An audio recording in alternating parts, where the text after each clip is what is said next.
here to huge cheers from her supporters, and has said that this is a good night for Germany, as she put it.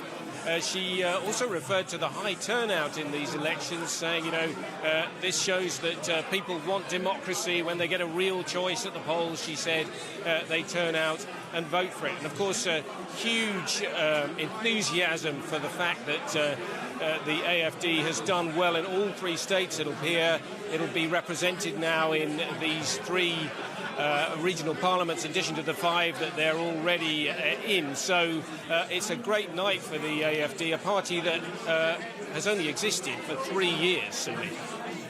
All right, Simon Young for standing by at the AfD party headquarters, where there's a lot of celebrating going on tonight. Simon, thanks so much. We'll be coming back to you, of course, over the course of the night. And we want to go over now to the SPD party headquarters, where our correspondent Charlotte Potts is standing by with Martin Schulz to talk more about these election results. Charlotte, please. Yes, I'm here with Martin Schulz, President of the European Parliament. Thanks for coming. Thanks for joining me. Your party leader, Sigmar Gabriel, just said it's very important to stick to the course in the refugee policy. But many people here in Germany are dissatisfied with that course. Is it still the right thing to stick to that course, to find a European solution? I disagree that many Germans are not in line with what Sigmar Gabriel just said.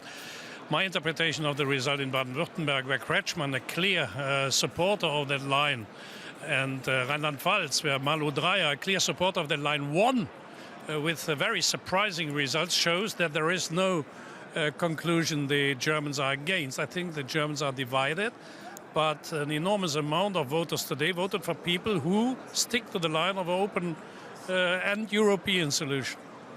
We also saw the right-wing populist Alternative for Deutschland establishing itself tonight in the state elections. What does that mean for Europe?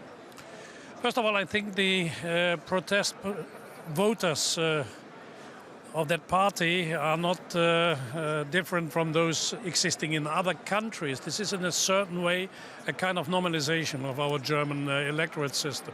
On the other side, a very interesting analysis tonight. 80% of the voters of that party asked, do you believe that the party has concrete solutions for the problems? Say no.